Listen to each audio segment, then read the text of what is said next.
Hello, everyone watching in the YouTube universe. Thank you so much for tuning in to your AEW Rampage and Smackdown post show.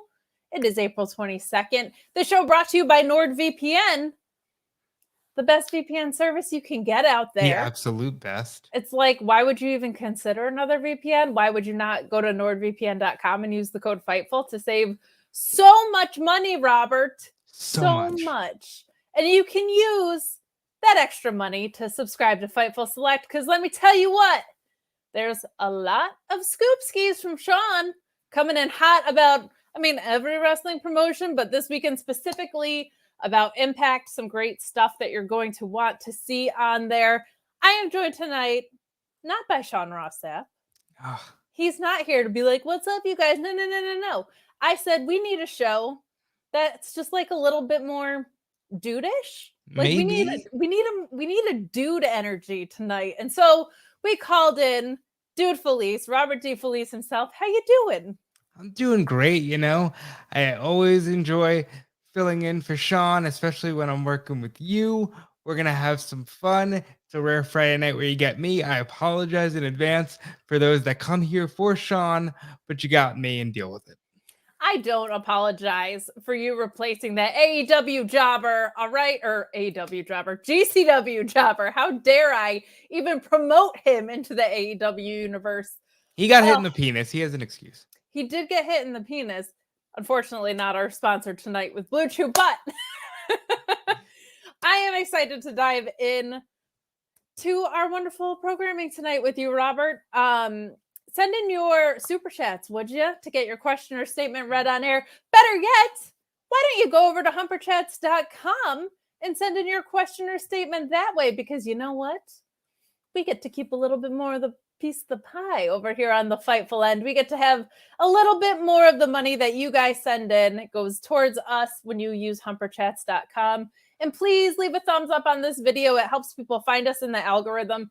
You have no idea how helpful that is. It's super, super helpful for helping other wonderful people find us. And you know what? We have incredible moderators to kick out the ones who are not wonderful. So we appreciate them. Thank you so much for joining us tonight. We're going to start with AEW Rampage because that's what everybody wants to talk about. Let's get real. People love talking about Rampage first. And we kicked tonight off with Adam Cole versus Ishii for a contenders match for the Owen Hart tournament. I thought this was a really, really fun way to start Rampage. We're going to talk about the match first and then dive into the interference, the shenanigans that happened with this match. But I just really liked this match, Robert. I thought it was really fun to watch Adam Cole work such a different style. He's such a good heel in the way that he strategizes things. Very submission heavy tonight, and a lot of really, really fun spots with Ishii that I want to call out because there's no selling that makes your opponent look bad, and then there's no selling that looks awesome, and we got some amazing no sells tonight that didn't bother me at all. Ishii's shoulder blocks, some of the best you'll ever see, just like a brick wall. I loved the stylistic adaptations from Cole. I thought they were great. That backdrop suplex from Ishii was ridiculous. I just thought this was a great match. Like, they managed to have a really good back and forth, but still managed to make Ishii look like a brick house for an audience that might not totally be familiar with him. A lot of really great spots in this. There was an awesome super kick no sell that we got into a huge, huge forearm from Ishii. But I just thought this was really fun. There were no entrances down the ramp either. They were getting straight to business. I know the crowd was a little quiet. I had heard from people that were at the taping that they had also done some taping for the video game stuff that was going on. So it's a long enough night anyway when you consider you have Dark on the front of it. You have AEW Dynamite, which was pedals to the metal the whole way. And then this bonus of Rampage. It's a long night, so I'm not surprised there were gasps. But what did you think of this match? And I do know that some people also left prior to Rampage just to, beat the traffic or whatever. And it's a school night, Robert. That's true, But Adam Cole, I always say it every time I'm on a show, I think he's the best wrestler going today. Ishii is exactly what he needs to be. He's no selling. He's hard hitting. He is strong style in a nutshell. I like it. I think their styles work very well together. It's a nice appetizer for what we will get on the 26th of June with Forbidden Door. And honestly, Ishii's got so many great opponents that he could have in AEW. This sets up the table for an eventual Miro match, an eventual Hobbs match. He's got so much to work with. And Adam Cole bouncing right back from losing to Hangman doesn't even look like he's missed a step. And I liked it, but I really liked what we got to with the shenanigans and the interference. Absolutely. We're going to go through a couple of your super chats and your humper chats at humperchats.com. Before we dive into that, we've got Ryan Sullivan, my Mark Order co-host, saying, dude. Oh, and hi, Kate, I guess. Thanks, Ryan. Thank you so much. Rude. Joey Bag of Donuts, who was at the Pittsburgh taping, says, you ever notice how much SRS looks like Baker Mayfield? Ever seen them in the same place at the same time? Makes you wonder. I have not put that together. I don't think Baker Mayfield would job at GCW though. Do you think Baker Mayfield would do that? That's how he keeps the incognito lifestyle going. You know what? That's a by really jobbing at GCW. Really good point. We're going to talk about the shenanigans because they did play into the end of this match. We got a Jay White appearance. We had Orange Cassidy at ringside. I should have mentioned that a little bit earlier. Serving as a distraction here. We heard earlier on Wednesday that there was going to be some Bullet Club versus this kind of super elite situation that we have going on. And Jay White's appearance was enough to create a distraction in this match. Adam Cole with the low blow, getting the pin here. I liked this. I don't normally like interference that directly correlates with the end of the match, but there's a lot of reasons why this was good. This is setting up exactly what we were told was going to be set up on Wednesday, right? Like that makes so much sense.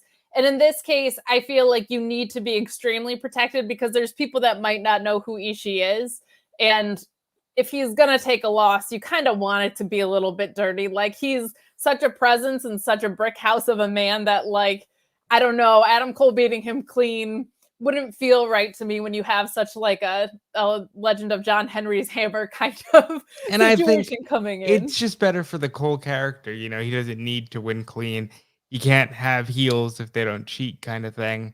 And he's the perfect bad guy because he is smaller and he is more of a chicken shit. So I think it works. And I don't know if we're really going to get Bullet Club and Undisputed Elite all happy by the time we're at June 26th, but maybe we do. Maybe it's friendship first and then they fight. But I like this. I like the pairing of Jay White and Adam Cole. What do you think of a blood and guts situation between those two? You know what? I think Chicago is spoiled enough. That's what I think, Kate. I don't think they deserve that. I think they're spoiled enough, but that sounds mighty good. You got, what do you got? Chris Bay, the Good Brothers. I think that sounds like a fun time to me. I wouldn't hate it. We got more of your wonderful super chats and humper chats coming in saying that Tom LaValle saying, so happy to have Robert on the recap again. Thank we you. love having Robert on the recap. You. Here for Kate's bangs as well. Thank you. But after this week, I feel like Serpentico did on Thursday morning. Oh no, Serpentico getting his butt kicked in this. We're going to get to that. But I'm sorry that that's what happened with your week. I wouldn't wish what happened to him upon anybody, but we're so glad that you're spending your Friday night with us. We appreciate it. And we've got Graham B saying, K-Bert? I don't know what our hybrid name is. K-Bird is up there. Kebab. We're like a that's kebab. Right. A kebab. I can't believe I forgot already. A kebab. I was going to say, K-Bird kind of sounds like a muppet. Summer's coming. You got to get your kebabs in, you know? Got to get your kebabs. Absolutely. Shotgun29 saying, he spoke. The rest of Rampage was really good too, I guess. Ishii, Garcia, Kingston. Oh boy. Archer kills and Jade Marina delivered. We are going to talk about all of that. Thank you for our nice little outline. Some more chats coming in about Cole and Ishii. Valab, a 14-month member. Thank you so much for subscribing to the Fightful YouTube. You are a Fightful main roster, sir. Adam Cole neutered the Stone Pitbull. Well, surprised I that guess not wasn't. everything was stone. What can we say? There you Well played, sir. Well played. Surprised that wasn't a call in the match. Listen, maybe there's a spot on commentary for you, man. JR wasn't on commentary. I mean, if he was, I think he would have done it. Yes, and that might have be a yelling Chris Jericho's alley, but I have not missed him on AEW Rampage on the commentary desk. We got Joseph Snark saying Ishii is a textbook example of punching above your weight class. He's 5'7", but hits like a super heavyweight. It is incredible how deceiving some of those guys are. As far as their just like overall size. I remember when I went to the Atlantic City Dynamite, we just happened to be at the same hotel as some of the talent, and I remember seeing Nyla Rose, and she has such a presence about her, and because she is larger than a lot of the other women in the division, it's very easy to buy in the beast thing. But I was like, oh, she's like my height, and I'm 5'7¾". So it's funny, like comparatively, the only person that I think didn't catch me off guard at all was Lance Archer. I was like, yeah, no, you're exactly as tall and enormous as I thought you were. Yeah. We got Ricardo the Bacai saying Hook is going to kill Danhausen, and I'm here for it. Hook spoke, Robert. What did you think? So I think the best takeaway here is Hook only cares about chips. Like, and this wasn't even his go-to chips, because we know he's like a Doritos guy. And these were very clearly Lay's yellow bag potato chips just everywhere. And I guess Hook is just here for the chip. He doesn't want any chips to go to waste. I get it. He's a Brooklyn kid, you know. These things matter in New York. You can't just be wasting chips. Yeah. This is the weirdest thing that I think is going to get over because the characters are over. But bell to bell, what is this really going to be?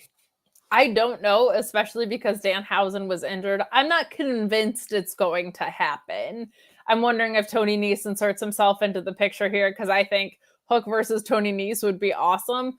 But I do, and I've said this before, so sorry if it's redundant to people who are regular viewers, I do think it's good the way that they have tested Hook in so many different pro wrestling environments. Like, he's had opponents of different styles and sizes. He's had people who are serious as a heart attack on the mic, and now he's getting this weird Danhausen thing. And for me, it's honestly really working. Like, I have loved because he's so cool and kind of meme over, and Danhausen is so hysterical and weird.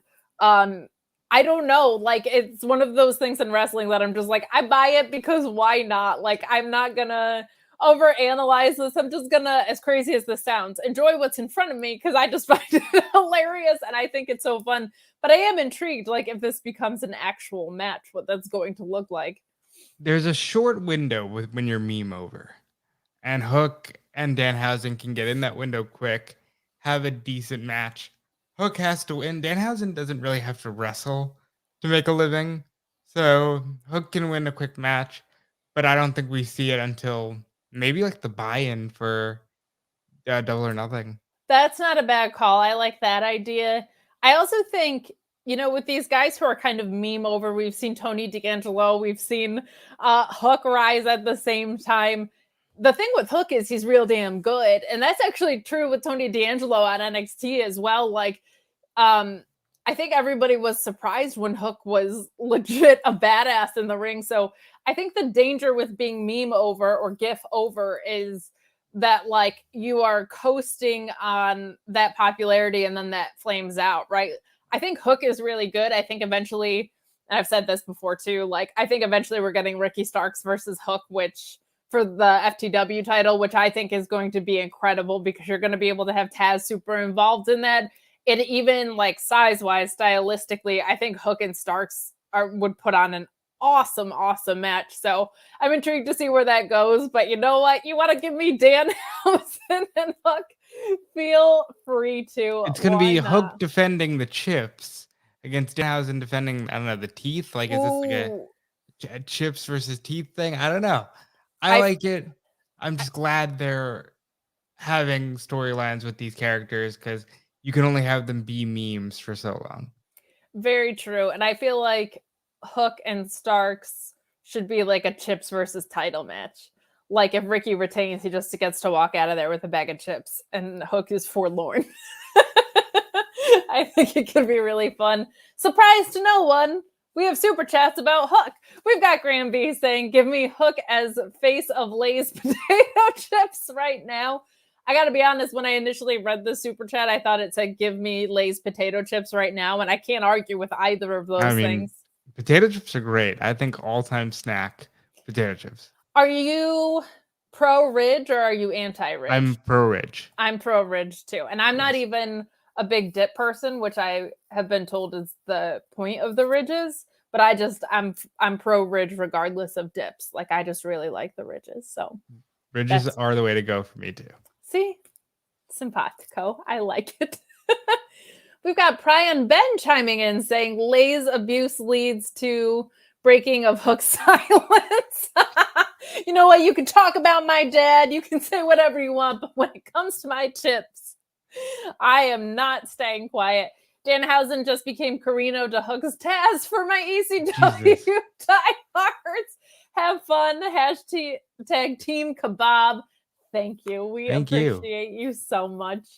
You guys are awesome. We've got Joseph Snurk saying, Kabert is Q-Bert's long-lost cousin, so you might hit a copyright infringement suit if that's used. I'm not against it. You know what? I think we'll stick with Kebab because we don't want to pay out of pocket. You know, we don't have sacks of human money rocking around like we could if you go to humperchats.com, and this is why you need to go to humperchats.com. Look at Robert making my hosting job even easier.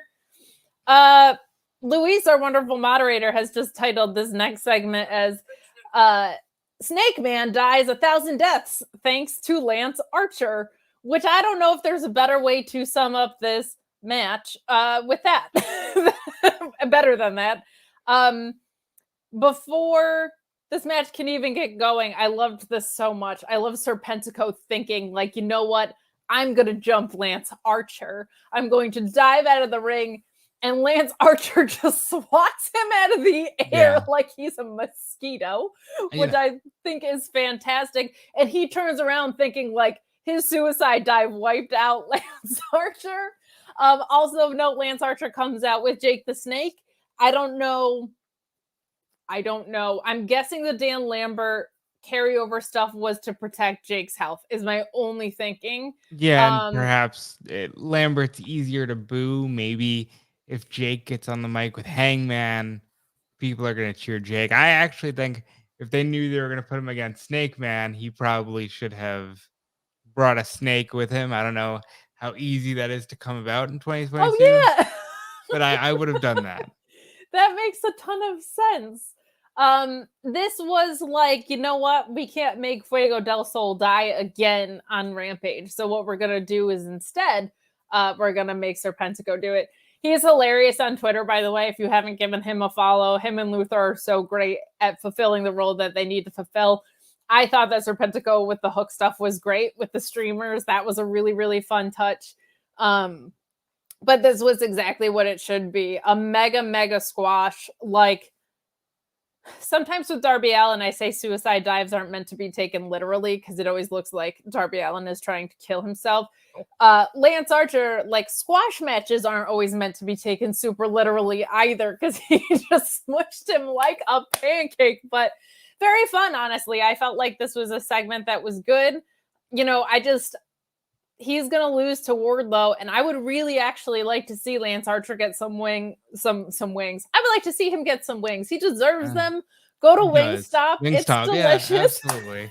You know, but I like a good squash because, hey, Archer is just the best, like, 80s, early 90s wrestling villain, and he's going to go up against Wardlow, and he can actually give Wardlow a test for once. And I think we need that. I enjoyed the Chokeslam Symphony for Snake Man, but he did his job. I want to see Archer win something, and that's not going to happen on Wednesday. I don't know when that happens, if ever again, but I do hope it happens soon. I did too. I feel like he has something that's special to AEW, and we've seen overall them bring in and develop more big guys, right? We've seen Will Hobbs come to Rise. We now have Keith Lee. We have Samoa Joe back. But Lance Archer does have a special like flavor, I feel like, in all of that. Like, I do think he's a standout. I hope they give him something really special for this New Japan crossover. I'm a little attached to it because that's where I fell in love with Lance Archer, was his work there. But like the stuff he can do off the top rope is absurd for a guy that's his size. And like he came back into the title picture and it still didn't fully feel important. Like, I'm hoping there's something that sets him on a winning streak. There's a couple of guys like that, right? I feel like Andrade is definitely at the top of that list. I think House of Black is winning, but might need some more TV times, things like that, where it's just very hard. They have such a big roster. I think ROH is going to alleviate a lot of that, but I would like to see Lance Archer find some footing and stop being like the huge dude that all the new champions face. Like, he deserves a little bit more than that, in my opinion. But a fun squash nonetheless, what we get tonight. I love squashes too.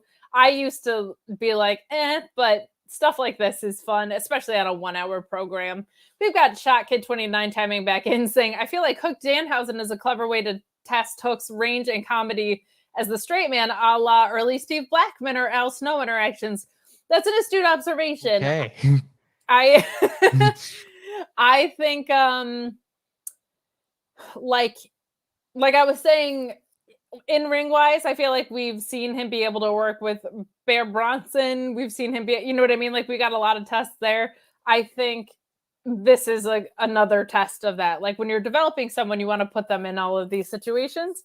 I think his point was exactly right. We've got Josh Weaver chiming in saying, I too enjoy a good squash. Ted Gordy being my favorite. Well played. But yeah, some good stuff there. We move right along. I think our moderator Luis, did we get a segment here? Or I think we're just maybe a little bit out of order. Might be out of order. But it's all good. I think what happened is I'm just so excited to talk about the Jericho Appreciation Society being kicked out of the building. You're not excited about that. You're excited about Daniel Garcia's choice of hat. His bucket hat was phenomenal. Looks amazing. I said on Twitter that I felt like Cool Kyle could walk so that Daniel Garcia could run with the bucket hat. Really just like fantastic stuff. Jericho Appreciation Society kicked out of the building. They're going to go talk to HR, which I just think is so funny when your workplace involves just assaulting each other for a living. I love the acknowledgement of an HR department. Before we dive into this, we'll just get into some super chats about it. For Shaka29 saying, I don't know if a guy named Daddy Magic should be calling HR is all I'm saying. Yeah, he didn't say he was going to call HR. He said Jericho was going to do it. He's just adding emphasis. Yes. I think Daddy Magic and what's the other one? Daddy Magic and Cool Hand Ange. I think they lucked into the best lackey gimmick for Jericho. They're hilarious. It works.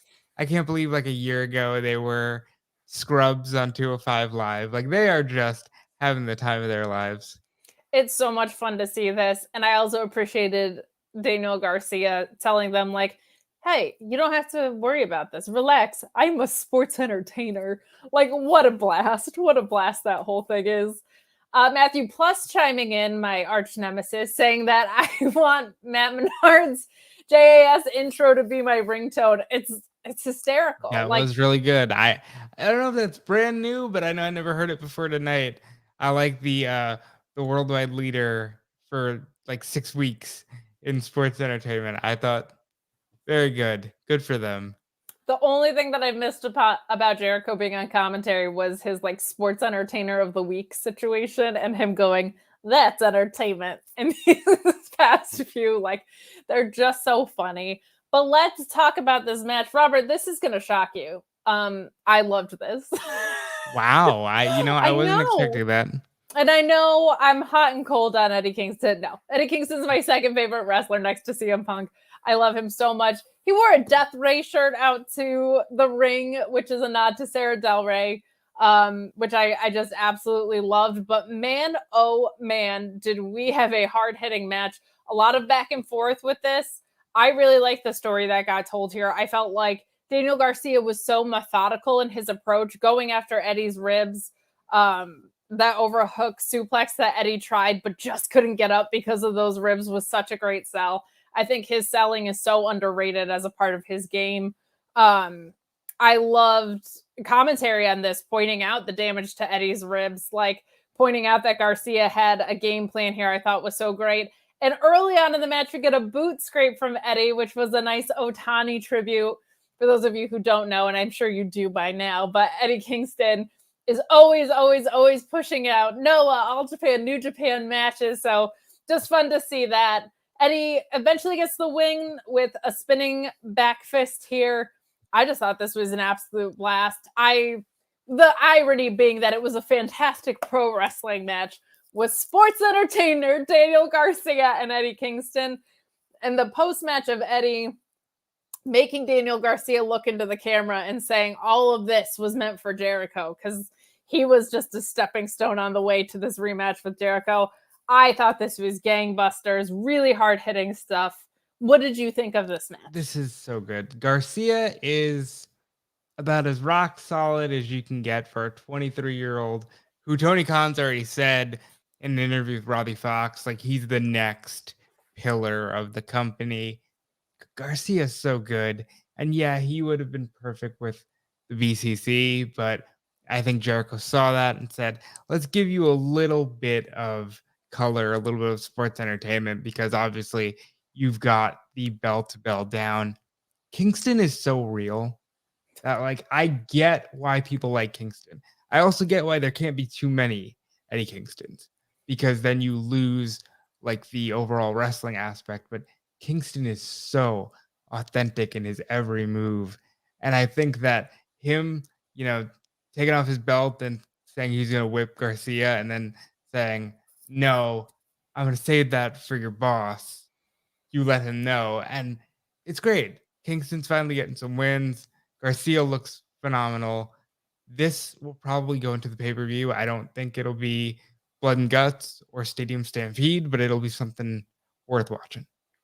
And to your point with Garcia fitting more in with the Blackpool Combat Club, I think that's the story we're going to eventually get. I think you'll get a Jericho Appreciation Society, which I still pop at saying. I think it's just so damn funny. Facing the Blackpool Combat Club and them eventually poaching Daniel Garcia. I think it's going to be such a fun, what are you doing with them story. And I think there'll probably be a lot of really fun programming leading up to him him just looking more and more ridiculous. And by ridiculous, I of course mean amazing, and things like his bucket hat and his Kangol hat, looking like Date Mike from The Office.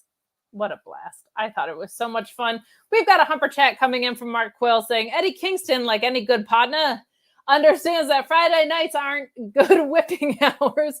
Plus, it was nice of him to win this match in honor of his best friend and partner, Kate Elizabeth Kayfabe. We are best friends, not as close as CM Punk and I are, because CM Punk and I did have 2 Twitter exchanges, and Eddie Kingston and I only had 1. But because like you said, everything feels so real. Like it's almost problematic because it doesn't feel like he necessarily needs wins because everything feels so personal.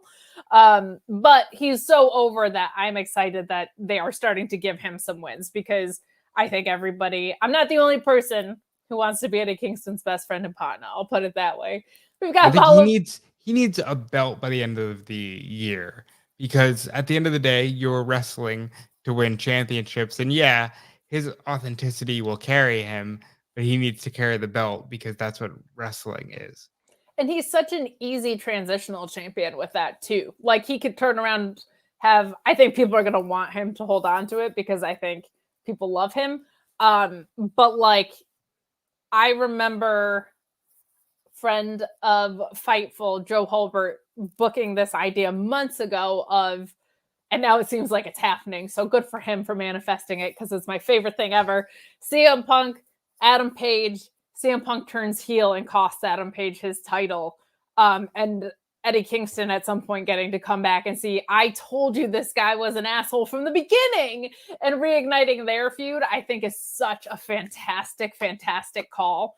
It's almost, and Alex has said it too. It feels like something that needs to happen. I don't know how soon it does, but Punk has to turn heel, and I think Kingston has to be the one to shut his mouth. And I think if I'm fantasy booking, the place to do it is Arthur Ashe in Queens, New York. Oh, because my God. that's Kingston's backyard. Very, very, very good call. We got some more super chats and humper chats coming in. Volib saying Garcia rocking his LL Cool J look.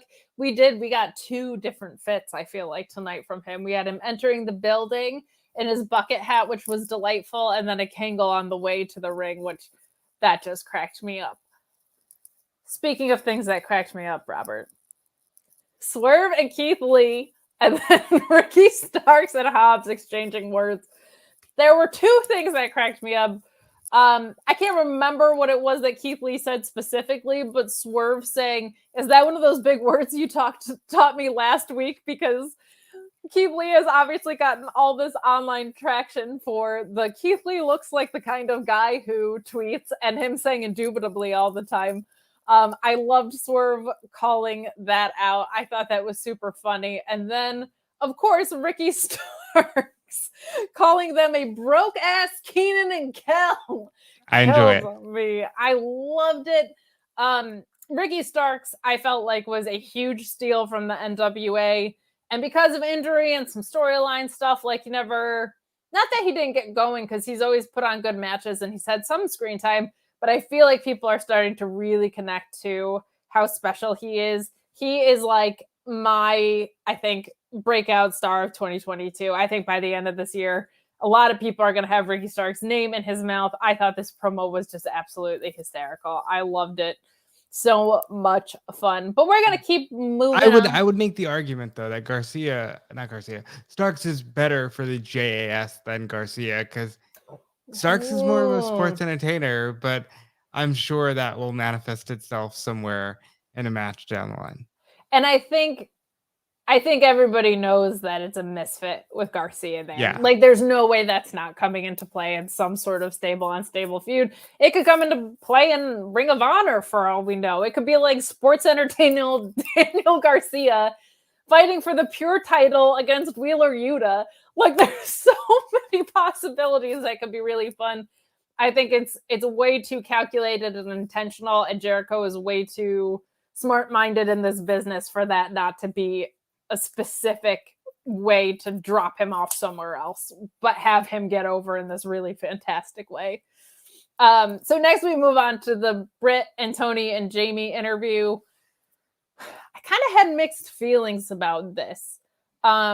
I didn't love Tony saying that, like, other than being AEW Women's Champion, what have you done? Because as we've talked about at length, and I won't get on a tangent here, I felt like the women's division is very weak, so calling attention to that is not the greatest. And other than being AEW Women's Champion, I'm like, there's only been like 4, right? Maybe 5? Yeah.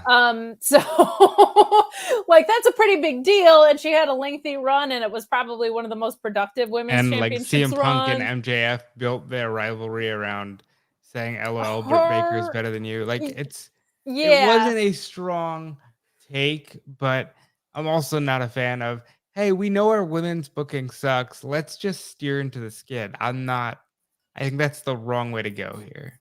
That's a very good point, because if people like me are going to whine about it constantly, it is probably good that you acknowledge that. I did like Tony saying kind of like this "don't you know who I am" thing, because before her NXT days, she was a huge deal in Stardom. Like, I don't know if people know how extensive Toni Storm's career has run between Stardom, NXT UK, NXT, and now showing up in AEW. And let's not forget, she pieced out on the main roster of WWE by her own call.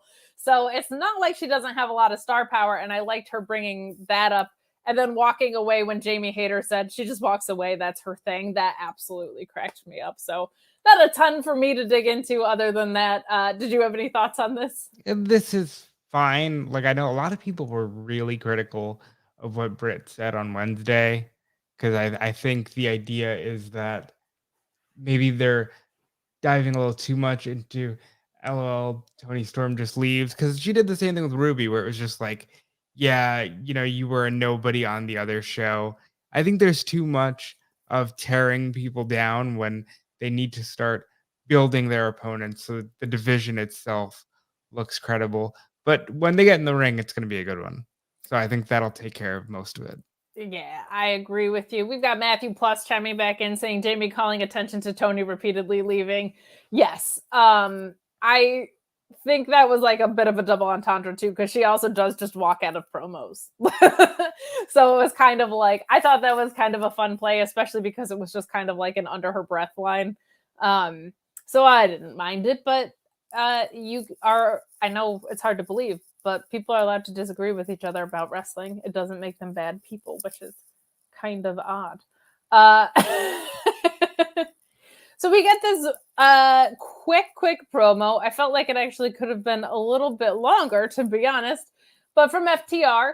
And it was great. It was simple. This is going to be so much fun because it's the Owen Hart qualifier, and they have pitted tag team brothers against each other, and Dax and Cash Wheeler, which is not only going to be a fantastic match, but my goodness, I think we're going to see a lot of Brett and Owen callbacks that are going to probably make me cry. I think I cry about wrestling more than most things in my life. But we got Jared T chiming in immediately with a humper chat saying, how dope would it be for Bret Hart to come out and hug Dax and Cash after the Owen qualifier like he hugged Owen and Davey to reform the Hart Foundation in 97?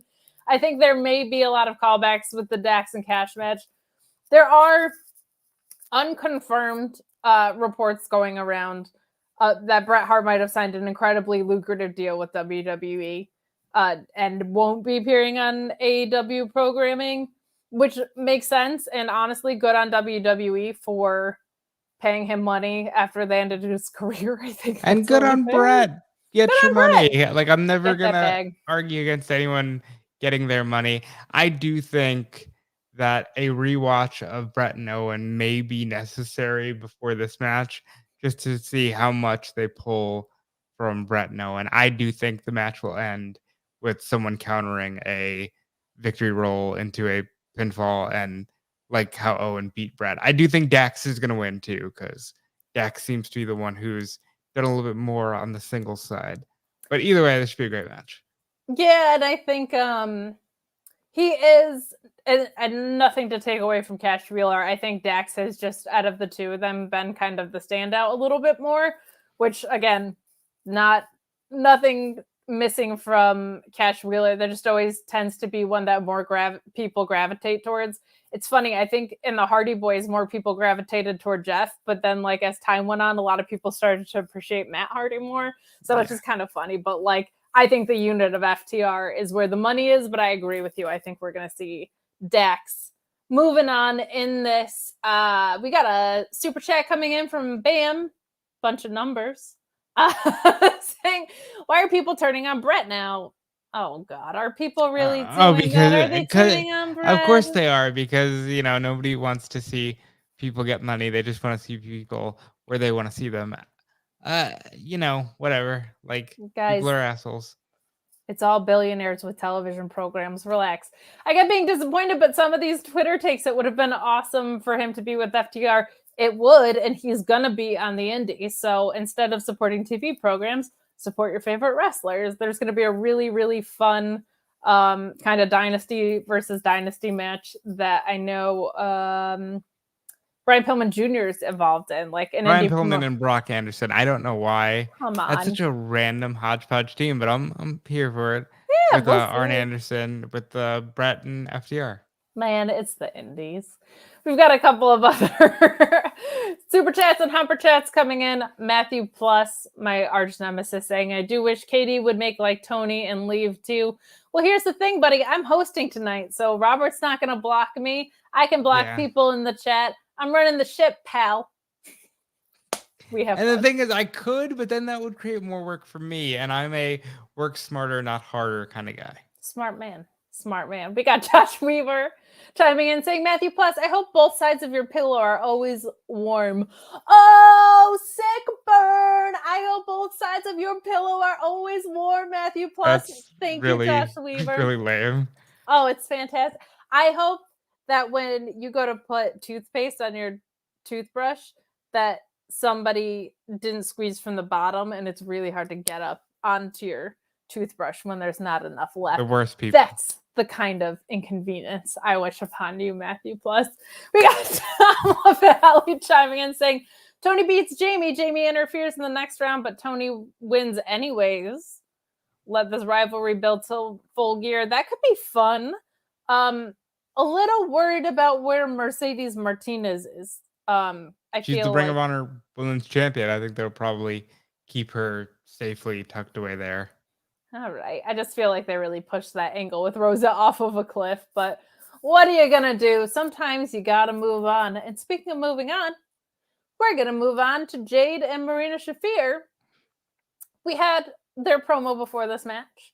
And my only gripe with this was Mark Henry said, looks like there's been enough talk, and Marina Shafir didn't say anything. But yeah, he does that sometimes. I don't know if sometimes I wonder if they're just playing the same clip where they're just like, all right, insert the clip of Henry saying, it looks like there's been enough talk. It's time for the main event. He just changed shirts 700 times and they've done that. That would actually be a really great call. like sometimes, because Orange Cassidy never says anything and he just cuts him off. You know, Marina Shafir didn't say anything here. Granted, she's not a talker. Jade is. And Jade is money. I look at Jade Cargill and I'm just, that's a star and a half. And they really just fell into a gold mine with her. They did. I'm sure when her contract is up, WWE is going to be eyeing her heavily. I'm curious as to see where she goes, but we found out where she went here. We've got some Humper Chats coming in. One from Joey Bag of Donuts saying Marina Shafir has possibly the worst entrance song of all time. Luis rebuttaling with House of Torture. Fair. It's a little weird. The classical thing is a crowd killer, especially to a crowd that is on minute, like 4 hours and 45 minutes into a wrestling show. That is rough. Yeah. Bam asking where you can watch that FTR indie match with Brett. I don't remember the promotion that's putting it on. I think it's Big Time Wrestling. They typically run their stuff on Facebook or look around. I'm sure weekend of it'll be everywhere. Yeah, I would check for Fight and IWTV. But yeah, that was very, very big news. So I'm sure that information will be out there. And for booking Bret Hart, that's probably not like a situation that you're not going to have stream ready. But we have Mr. Black Soul chiming in via Humper Chat. Thanks for Humper Chatting us. It always helps when we get to keep a little bit more of the money. We have him saying that Jade and Marina had a great title match. I felt that pump kick all the way on the West Coast. Yeah. Graham B also saying pump kick out of G-damn nowhere. 5 humping emojis. I love it. Matthew S., the better Matthew, if you ask me, saying Tony's booking is so good that announcing the balloons made me think, oh, maybe Marina is winning and the balloons were a swerve. Love AEW right now. Well, I disagree on some of the women's stuff, that's for sure. But we did get to see a little bit longer of a match, which I think was needed for Jade. That pump kick is nasty in part because of her size, and it's just such a simple, impactful move. I think that gets lost in wrestling sometimes. Like, I think cravats are the nastiest looking thing in the world, and it's not like technical or complicated at all. It just looks like it inflicts a bunch of pain. That's one thing I love about Eddie and Garcia.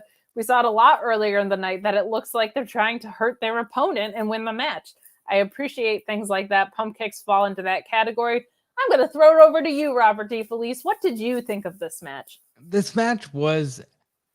So it's as good as you can get from two women that aren't that experienced, because even though Marina's got more experience than Jade, she was still always in NXT because she was still learning.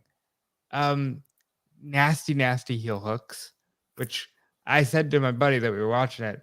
I said, you know, if this wasn't a tape show, I would actually be a little concerned that maybe the title was switching hands. But very fun match for these two. I love the baddie section. I think it's given Kira something to do. It's given Red Velvet something to do now that Brandy's not around. I do wish that there was the slightest, like, hey, you're great, come sit in the baddie section. But I can live with that because, as Righteous Reg said on Twitter, look at Jade. How can you not want to be around her? I get it. I can understand that as the answer completely.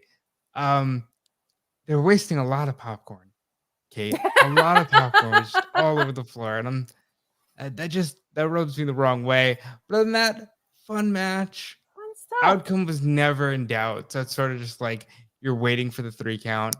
And it eventually came with the Jaded, and the balloons drop and the money flies. Jade Cargill is 30-0. I don't know who beats her, and that's okay. I don't know if that person is in the company yet, to be honest. I don't think she is. I'm hoping it's Athena. I feel like that makes the most sense. The former Ember Moon. If it's somebody in the company, it might be Chris Statlander. They seem to really be investing in her a lot. Mark Losber chiming in with a snarky one saying, is Jade a star and a half, or are you talking about her matches? I didn't watch tonight. I'm sure she was fine. Yeah, she's not like, yes, that's the thing. Like, wrestling appeals to a lot of people for a lot of different reasons. I'm an in-ring gal. I like in-ring storytelling, and I like in-ring ability quite a bit. And fire promos, of course.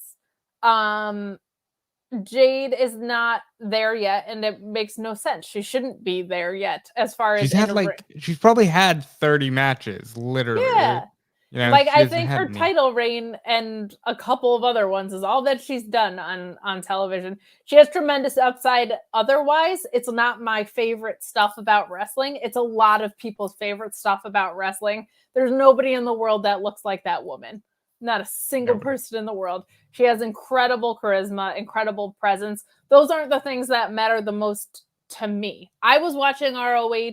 I was one of the 6 people that was watching ROH up until it shut down, because that's the feel that I like. There's a lot of different things I like about wrestling. But like, her upside from a wrestling perspective is undeniable in what type of a star she could be. It's just not my favorite things, which is totally okay. That doesn't mean she's less valuable in the wrestling industry at all. It just means, like, where I stand, it's not my favorite stuff. What do you think? And I think when she gets the opponent that brings out the qualities that make her shine, we're going to see something that we don't usually see in wrestling, which will be a great back and forth, because let's be real, Hogan matches weren't great, and he drew a lot of money. Rock matches weren't great, and Rock drew a lot of money, and Jade Cargill reminds me of the Rock drew the most money. Not even in wrestling, in Hollywood. He's drawing the most money currently. Ever, yeah. So, and I think Jade is the Rock in a lot of ways. I think that's, you know what? There's worse situations to be compared to. That's true. I'm an Austin gal, right? Like, it's totally fine. That's what's awesome about wrestling. It's one of the most unique art forms there can be. We've got Zero Fear 94 saying, sorry, but Marina's theme song is perfect. It's polarizing. It's not for me, but I can understand where people have, like, where people could latch on to that. We've got a super chat from BL Dog or Bye Dog. Either one. Bye, Doug. What up, dog? Saying that Jade has gotten so damn good so fast, she will be a hell of a face when she gives Smart Mark the boot, and also Marina to the BCC, please. I am in the camp that should be Serena Deeb.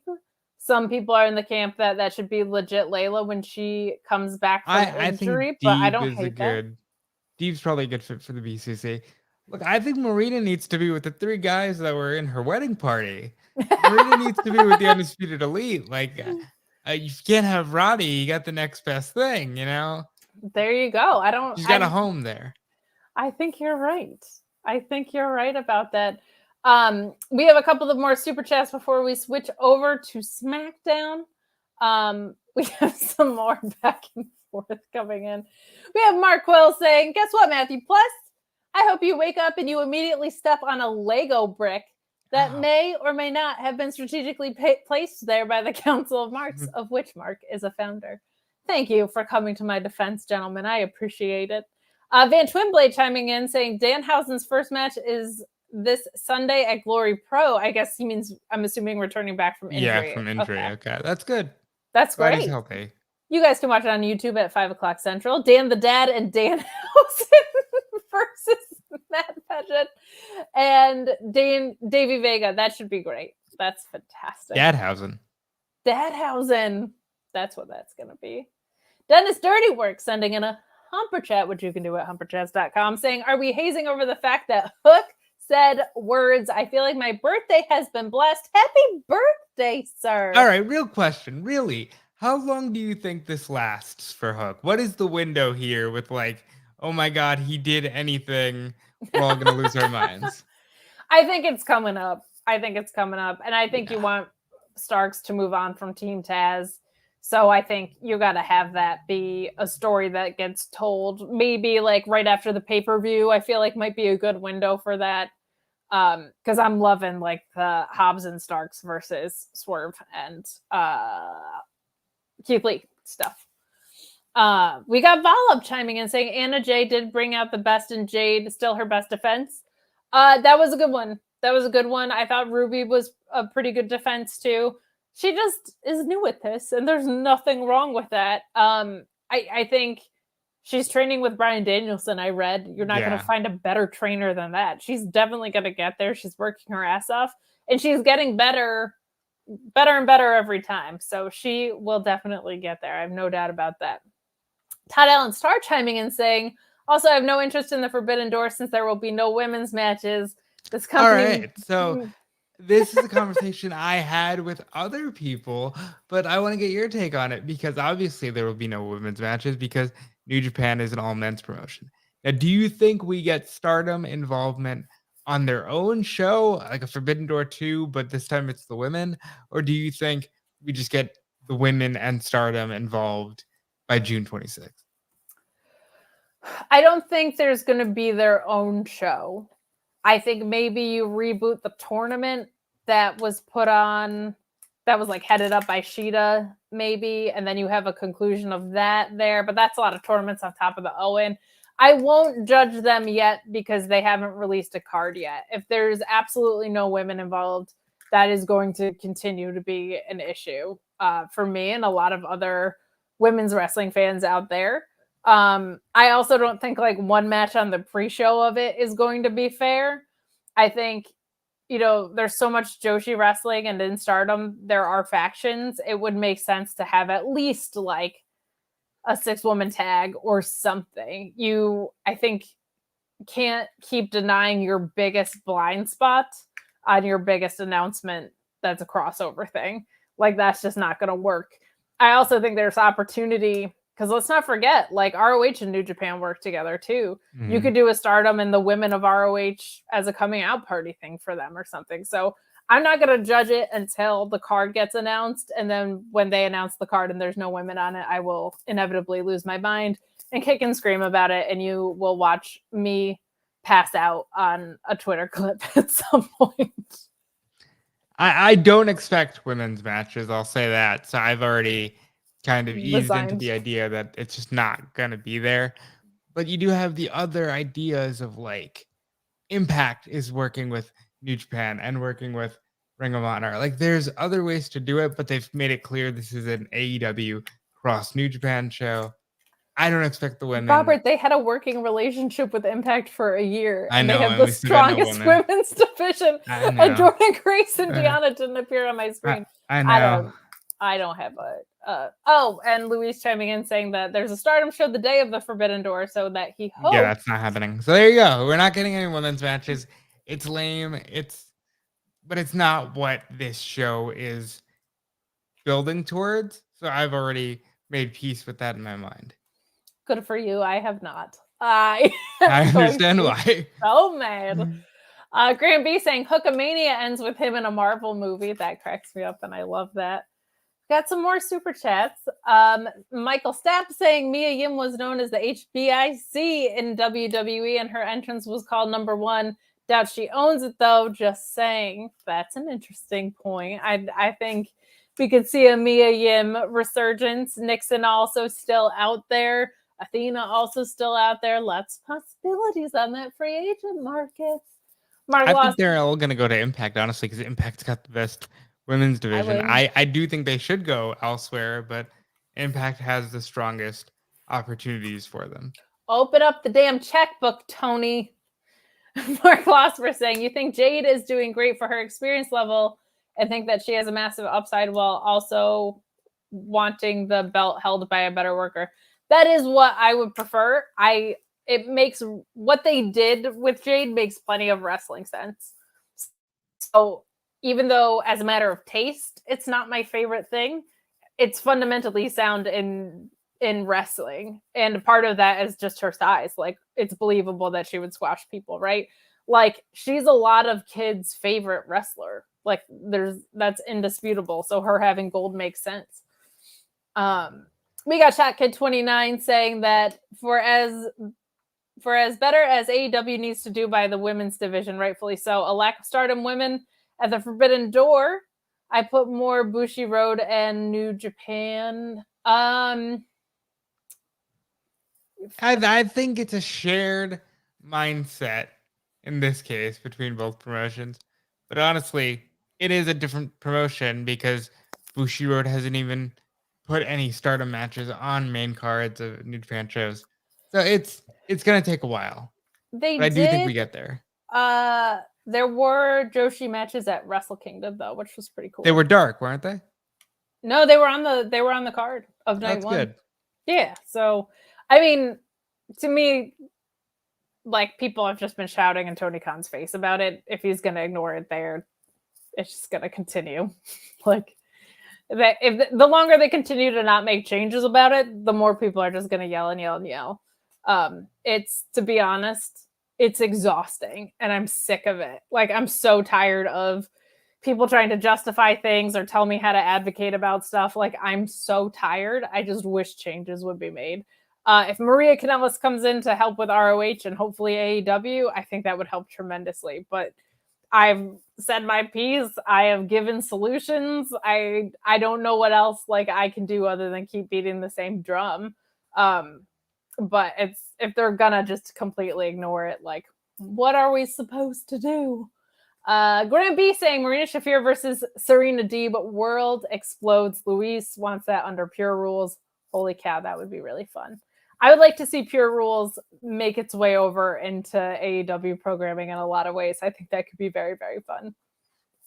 Yeah, I think eventually you're going to see that. And I think eventually you're going to see it when Jonathan Gresham fights Danielson. I don't think they're having a straight up match. I think they're having a Pure Rules wrestling match.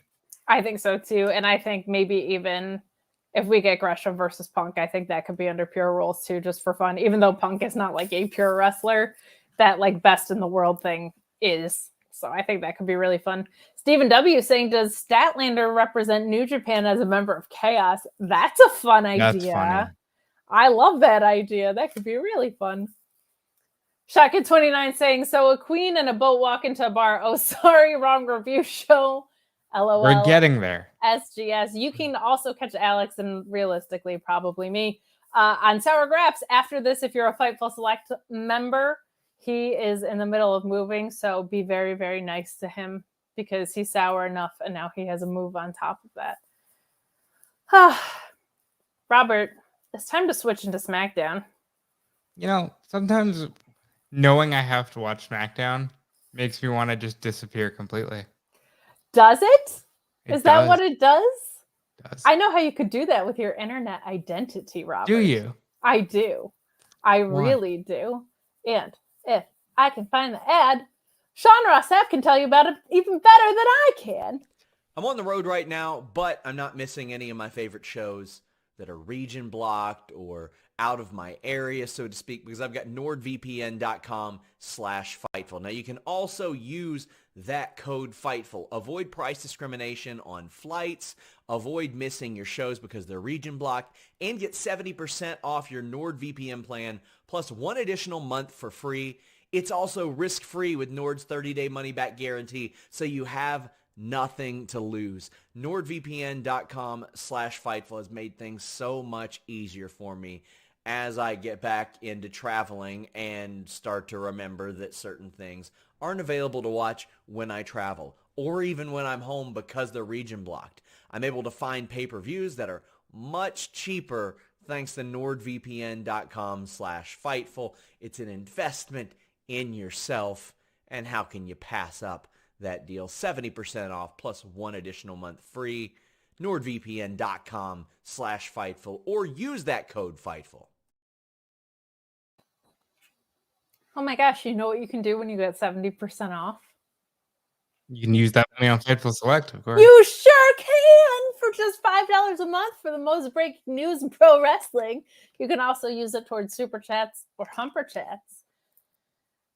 Even though nobody wants to talk about SmackDown, you could send in super chats and humper chats about anything, about how you think Robert looks cool with a backwards hat, about what this knot of hair growing out of my head is. So there's plenty of things we could talk about outside of that. About Robert's cool ass background that rules. Yeah. We love that's the pretty cool good background. It's dope. But we are going to dive into SmackDown, and we are going to dive into SmackDown with a contract signing segment. I actually overall tonight, while I was watching it, felt like this wasn't the worst. And then when I looked back at my notes, I was like, did I really feel that way? I don't know. But I will say there was some refreshing stuff tonight, and I felt like I am not interested in this Ronda Charlotte situation at all. But I feel like this promo was a little bit shorter and sweeter than we've seen, which I think is important. I thought Drew Gulak preparing a PowerPoint presentation for this to explain what an I Quit match is was good. I kind of popped for Ronda putting him in an armbar and signing the contract, which was great. But a typical contract signing where you flip a table, but this one had a kendo stick underneath, Robert. And they have a history with kendo sticks. While that is the cheesiest thing in the world to have a kendo stick under a flipped over table, I appreciated that they at least acknowledged history that happens on their own show. It's something they should do all the time that they never do. This was fine. I feel like it was perfectly harmless. It didn't feel like exciting starting off the show things, but I'm also just kind of disinterested in this angle in general. And contract signings are usually boring. What did you think of this starting off the show? And what are your thoughts on Drew Gulak's involvement in all this? Gulak can turn chicken shit into chicken salad. God bless him. You know, he's just working with whatever he's got. The PowerPoint's fun. I don't know how many people actually remember that now because that's going back, 5-6 years? But PowerPoint's a good time. The kendo stick is fine. I wish this was Charlotte Flair of 2018 and Ronda Rousey when she first came in, going in there to absolutely murder each other. Charlotte and Ronda have missed for me just about every single time they've gotten on a microphone. So I'm not super thrilled, but I do like I Quit matches. And as long as they stay away from, lame, I played a recording of Ronda saying she quit finishes, I think the match itself will be fine. But all the promos for me have been largely a miss. I think that you're right. Like the in-ring stuff, both in Saudi Arabia and at WrestleMania, has been pretty good otherwise. And I just think that getting there has been brutal on both sides. So 1 second. Guys, we gotta chill out a little bit in the chat about things, please. But you can talk about some of that stuff at Sour Graps. We're here to talk about wrestling. We're not getting into political views of what anybody has said. at all, probably ever. We don't really have any super chats and humper chat. Oh, I'm sorry. We do have one super chat about this saying, if I had a nickel for every time I've heard Kate say I'm not interested in this Ronda and Charlotte thing at all, I'd be a rich man. And I want to be paid to not care about this feud as well. Me too. I'd like to be paid to not care about this feud. You know what? I'm honored to be paid to not care about this feud. It means a lot. But I will say this. I just wish, at Elimination Chamber, they made this a tag match. I feel like they could have done something where they involved other people in this. Because, the build getting to Mania seemed to take forever. You have Backlash. Give me a device other than that Charlotte was fixing her bra. My God, how many times do we have to hear that? I would have a nickel if that was the case. But yeah, I just think it's been a boring way to get there. We got Mark Quill chiming in via Humper Chat saying Robert's backward hat, Daniel Garcia's Kangol hat, Fridays are for cool headwear. You're not They wrong. are. They are. That's what Fridays are for. But honestly, this rivalry for me, it's like you took something that should have been paint by numbers, easy, and you have overcomplicated it. All anybody would have wanted is Charlotte's the best, Ronda's the best, have them fight. And I know a lot of people don't even want that at this point, but you made it so weird and overcomplicated. There was an organic story there of being the most dominant women in their respective sport. I don't know why they just ignored it. I know they try to ignore everything that happens in WWE, but because they rather had said, I'm supposed to be fighting Becky, but I'm going to fight you just to piss her off. And that's the story they wanted to tell. Yeah, that is a weak story to tell is the only problem with that. So that's about it for this segment, I feel like. I'm good with that. All right. Well, we get a Butch recap. I think that's why I was just making sure we were really done because I didn't really want to head into this Butch recap. Save the slide over the merch table to knock out the New Day, which was a pretty all right circulating clip. I just don't know, man. I think Pete Dunne is one of the best wrestlers in the world. The good news is he's still working like Pete Dunne, as dumb as this character is.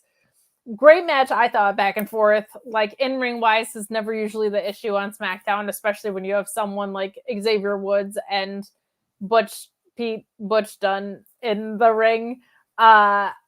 This eventually ends with Woods hitting a DDT into the backwoods, which is a fantastic name for an otherwise very boring finisher. What did you think of the match before we get into Butch? The match is great. The crowd. Butch is great. I like Butch. I like that he's slightly changed it up from Pete Dunne. He's more aggressive. McAfee called him a rabid something that I didn't think I'd ever hear on WWE television last week. Today he switched it up to a rabid wildebeest. Wise. A wise call. But Butch is great. I think, it's working as much as it can. Of course, they might just get bored with it and leave him to languish on main event. But we never know with these things. But right now I'm liking it. The Backwoods is fun. That's a fun name for a move. And thumbs up for me as far as the match. The Butch stuff is hit or miss. It's miss, in my opinion. It's all miss. I have not liked it. Here's the thing. I like the trio of dudes, and I even like the attitudes. I just feel like if it was less cartoonish and he wasn't named Butch, I would like it more. I like him being a little bit of a scrappy dude, but him walking around like Mighty Mouse doesn't work for me. I like the mix of styles and sizes of guys that they have in that, though. So it's just if they pulled back how cheesy it was a little bit, I think I would like it more. But you know what? I also am loving Danhausen and Hook. So who's to say? Who's to say? It's just a matter of different strokes. Opinion. Absolutely. So we move on. For some reason, Aaliyah is interviewing Ricochet. I thought she was just sort of like fangirling over him. Yeah, this was so weird. He's like talking about his title reign as if it's Kayla Braxton, but it's Aaliyah, who we haven't seen in quite a while. And then Shanky and Jinder Mahal come out and are like, well, if you're such a fighting champion, why won't you fight Shanky for your title? And Ricochet is like, all right, that's fine. Does anybody think Shanky is going to dethrone Ricochet? Are you suggesting that Shanky wouldn't be a good Intercontinental Champion? As of right now, yes, that's exactly what I'm suggesting.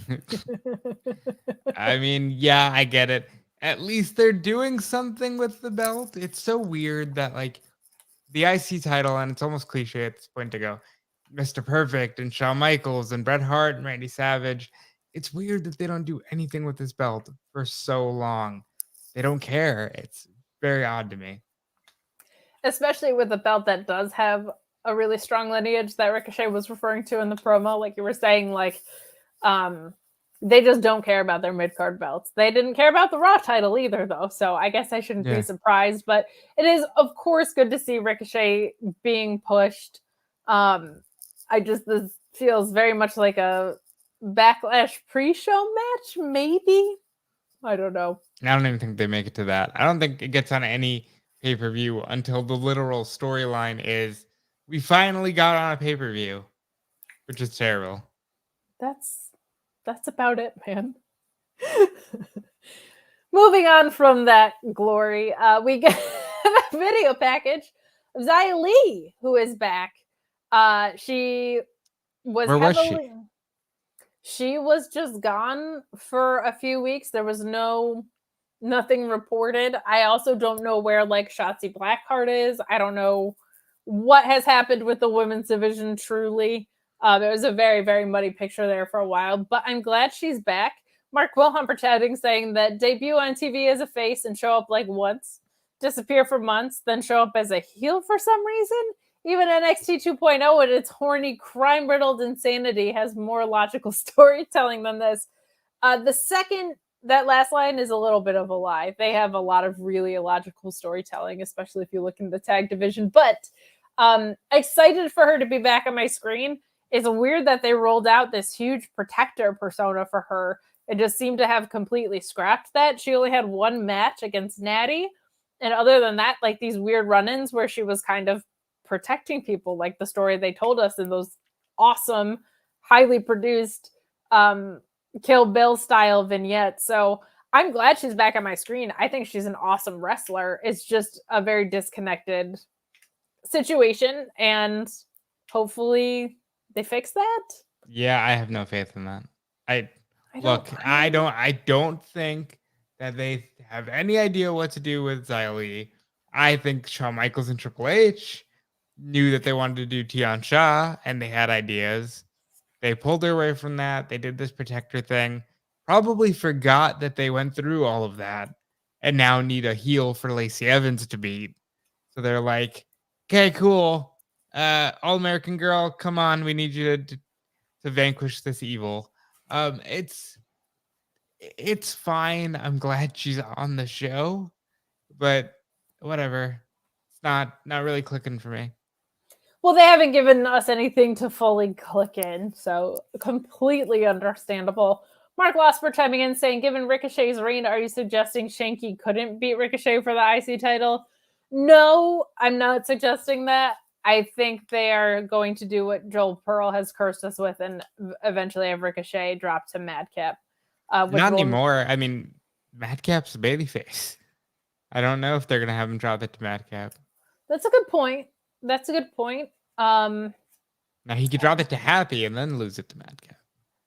That could be the way that goes. That could. You know what? We're probably making plans that they don't even have. So yeah. Moving on to what I think was my favorite segment of SmackDown tonight. Gunther murders a bastard and it's glorious, is how Luis has titled this. Gunther and Walter are not totally the same. And I like the presentation of Walter better. However, there's enough here with Gunther that I really do still like. They are still presenting him in a very dominant fashion. I felt like the intro tonight from Ludwig Marcel Bertel is Kaiser. Kaiser. I just am always nervous to say it because one of them is a German U-boat captain and one of them is not, if I say the wrong last name. I think there's still a lot in his presentation that's good. It's not as cool as Walter was, but he still feels like a huge presence, which is not something that they've accomplished on the main roster in a very, very long time. You could not pay me enough money in the world to take a chop for that man. Like, I am so relieved to see he's being presented as a monster. They kind of changed how he was working stylistically for a little bit, but now they seem to have reverted back to the guy that he kind of was, and I'm loving this. He eventually wins with a power bomb against some poor jobber. Trey Goods, okay? He won a 100-man Royal Rumble, according to Pat McAfee. He's the toughest man in Albany. He got murdered, and it was really good. And now that I think about it, actually, Gunther should probably just kill Ricochet and take the title from him. And I think that's a good way to go. Yeah. That's actually a really good way to go. I thought LA Knight would have been primed for something like that, but he's now a manager of a modeling agency. So, which is, you know what? Honestly, they've had worse ideas, and I'm interested to see where that goes if they pull the trigger. But this is a great presentation. I'm all for Ludwig just being the mouthpiece and the, hey, he's going to kill you because the mat is sacred. It's enough of what Walter is. Yes. So that it's like, you know what? I'm okay with this. He honestly feels like a villain that they're going to have Cody Rhodes ride a bus around America for. But like, I don't know if we're going to get that deep, but I like Gunther a lot. I'm actually impressed with how they're presenting him on SmackDown. Mark Losper chiming in saying, Walter remains a great worker that can be easily presented as a top guy. Can't wait for him to job to Roman in 42 seconds. I think he might float around the mid card for a little bit. I don't know if he's going to get fed to Roman. And not all of Roman's feuds have been one and done or bad. Seth Rollins was great. Kevin Owens was great. I think Roman versus Walter or Gunther could be something that could be really good if it's built out the right way. It's just a matter of, are they going to build it out the right way? But I think initially he's going to kick around in that mid-card picture for sure.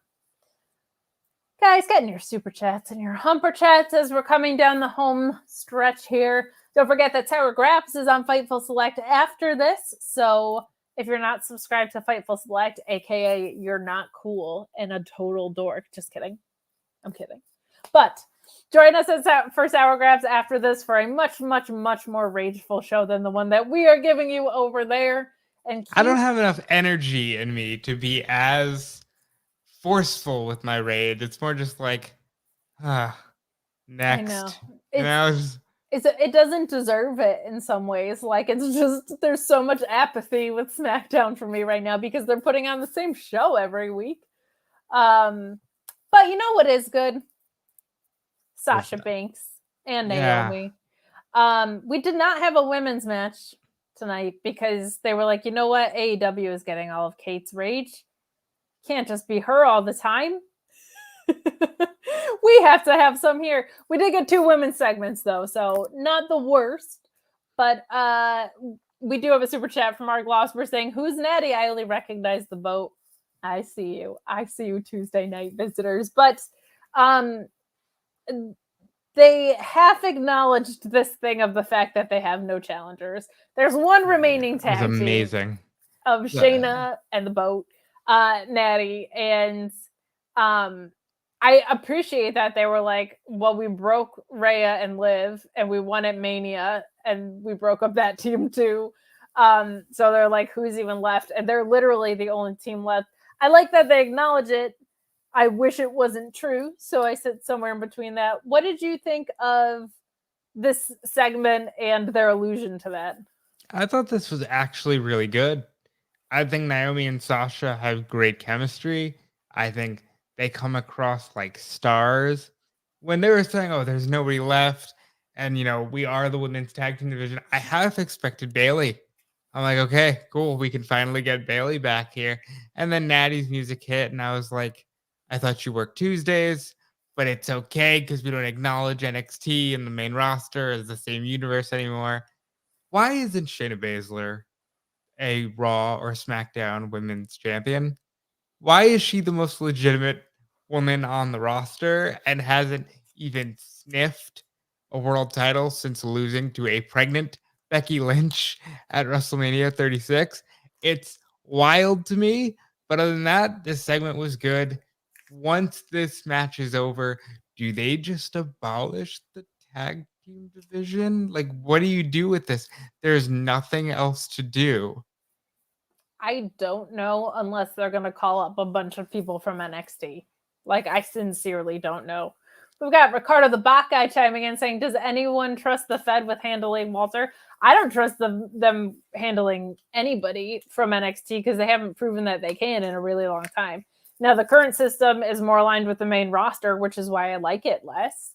But, outside of a few acts, Braun Breaker, Diamond Mine with Malcolm Bivens, and Carmelo Hayes, like, there's just not a lot that I think is connecting. So I don't trust the handoff because they haven't given me a reason to. But so far they seem connected to the presentation at least. So Mark Losberry I trust answering them so far. I'll say that. So far it's being done properly. They haven't named him Bearcat yet. We're good. They haven't named him. He is not Gunther Bearcat Walter. But we'll get to that point. Mark Losberry answering the question saying, Ricardo, they named him Gunther. Of course not. They should Google names first. Yeah. So, Aziza chiming in saying, was there even a women's match on SmackDown? No, there wasn't. No, there wasn't. And next week's are 2 beat the clock challenges. So that's a load of crap too. Hey, but we got 2 weddings this week on the Red Show. So Robert, wrestling weddings are like my favorite thing in the world, and they managed to screw that up too. Mess. Only Tozawa was great in that, but he was really great in that. So we get this Corbin and Moss segment, and then we get Moss versus Angel Garza. Ricardo El Idolo chiming in saying they took Angel and Humberto's last name. Can we be shocked at this point? They said that's sad. I agree. Yeah, I think maybe they think it's a bit much. I think you can't just have a wrestler named Angel, but over on Tuesday nights they have a wrestler named Drake, and it's nothing like the Drake you're thinking of. So that is true. Whatever. That is true. I know one thing that they like is chantability, and Humberto Carrillo is not an easy one to chant. Angel Garza is. But that's like saying, okay, so we're going to take away his last name because then they won't chant it. If they didn't want to chant it and they just want to chant the first name, they're just going to chant the first name. That's dumb. Yeah. And people have last names. Like, it's just stupid. Mark Quill saying NXT is just fun to riff at. It is. It is when Alex and I just choose to do a weird variety show instead of a review show. That's basically amazing. What we've gotten to now. Segment was kind of what we expected, I think. I thought the match was pretty good. Angel Garza, I think, is great. I think he's a lot of fun. But the biggest thing is that Corbin beats down Riddick Moss after this. Or, I'm sorry, Madcap Moss. And I think that's like the moment that we were waiting for. He also walks out with his Andre the Giant Battle Royal enormous butterscotch looking trophy and carries it over one shoulder, which I thought was actually kind of a fun touch because he had won that trophy before. Refreshing to see them acknowledging. He's the only one left in the company that won the tournament. So, of course, they have to at this point. I mean, who's left? Good call. What did you think of the match and the post-match here? I think Madcap Moss is fine.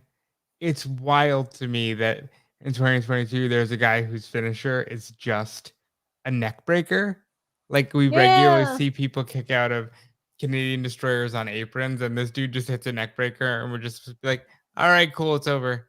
The the beatdown is fine. They're gonna fight over the Andre, which I guess means the Andre is more relevant this year than it has been in any other year because it usually just disappears after Mania. Whatever. Madcap also said, haha, Baron, you're bald. So, fine. Uh, Large miss for me, but I do think both Corbin and Madcap have enough upside that I want to see where this goes. In ring wise, I think great. You got to stop sending him out there looking like Barney Rubble with this terrible gimmick. I cannot stand it. It's terrible.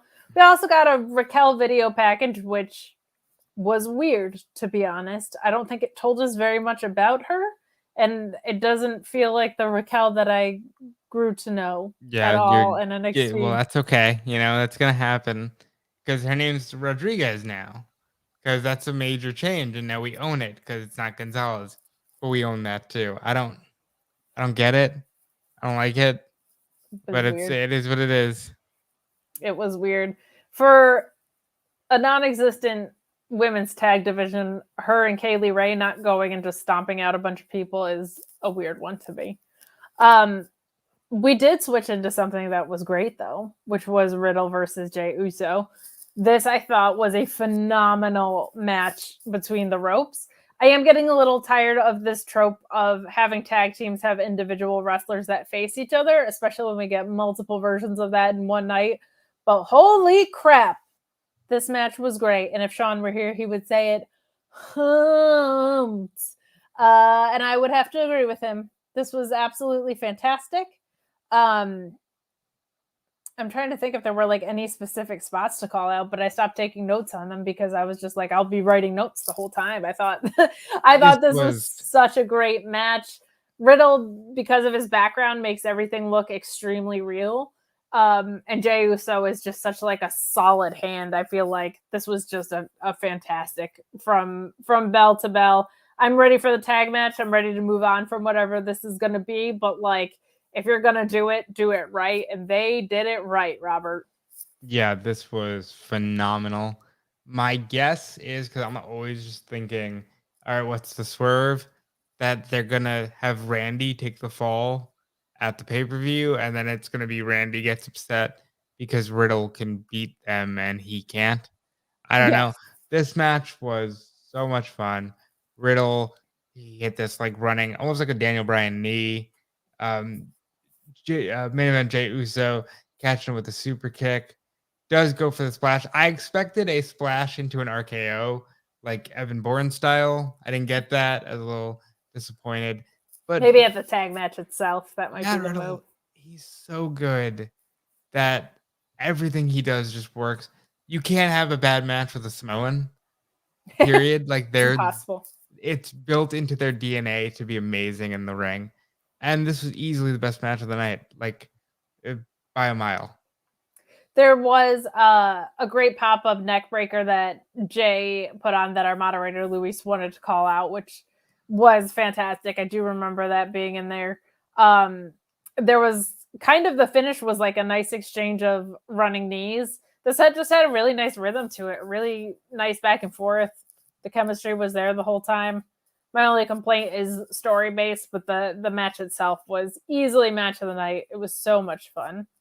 And then we switched back into the Lacey Evans face story reboot. This has been a little polarizing. I think part 3 was good because we got to the payoff of her becoming the woman that she was, where the past 2 weeks were just like, holy crap, this woman's been through a lot, and I'm very sad. We did get a nice like upswing about how this formed her to be who she is. Robert Lyle saying that Lacey Evans' story is good, but the presentation is cringe. Why not tell it on a Peacock documentary would seem less forced? I don't really have a problem with that. Because they don't acknowledge those as canon. Exactly. Yeah, that's a big part of it. And I think you can't assume that your audience is going to sit down to watch a full documentary. I feel like it being 3 parts was a little much. I feel like her wearing the same outfit was a little much.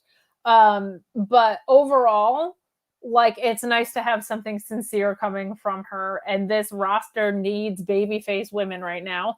I don't know if she can work. I had no idea she had an amateur background at all until this segment. So I learned something new.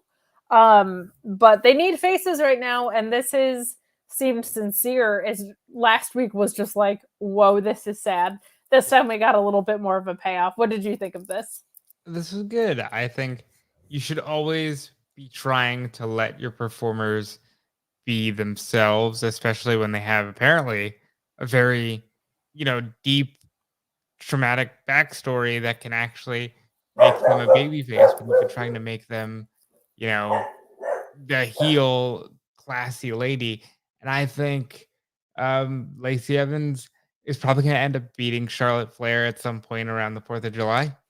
When Ooh, I think very big 4th of July vibes from Lacey Evans. And I think it'll be a great moment for her. that is a good call. I didn't think that. You think it'll be for the title at that point? I think it should be. It really depends on what they're doing with Ronda. And they haven't said a word about unifying the women's titles, which is probably where they need to, because that's where their depth is lacking the most. So I guess it all depends on where we go. I agree. I think there's a huge opportunity to have Bianca versus Ronda and Becky cost Ronda, and then Bianca is your unified women's champion, and then you can reignite the Ronda and Becky story. So I agree with you there. Guys, please send in your super chats and your humper chats. We are down the home stretch. Main event time for SmackDown. Mark Losper saying Samoans can't have a bad match. Nia Jax. That's a fair counterpoint. There is the exception to every rule. Nia Jax is it for the women. Manu was it for the men. Other than that, you're not going to find a bad one. So, we had a fun segment earlier in the night with RK Bro and Drew. I liked this. Again, acknowledging history. Drew and Randy buried the hatchet.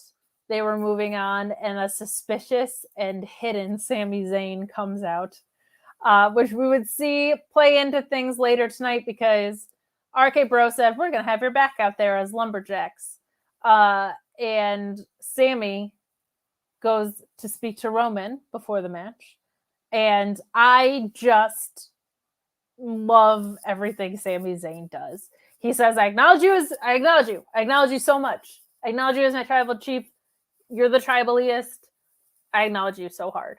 And then he kind of explains his situation. And I thought Roman was really great in this too. He was taken aback when Sami said that people were talking crap about him in the locker room.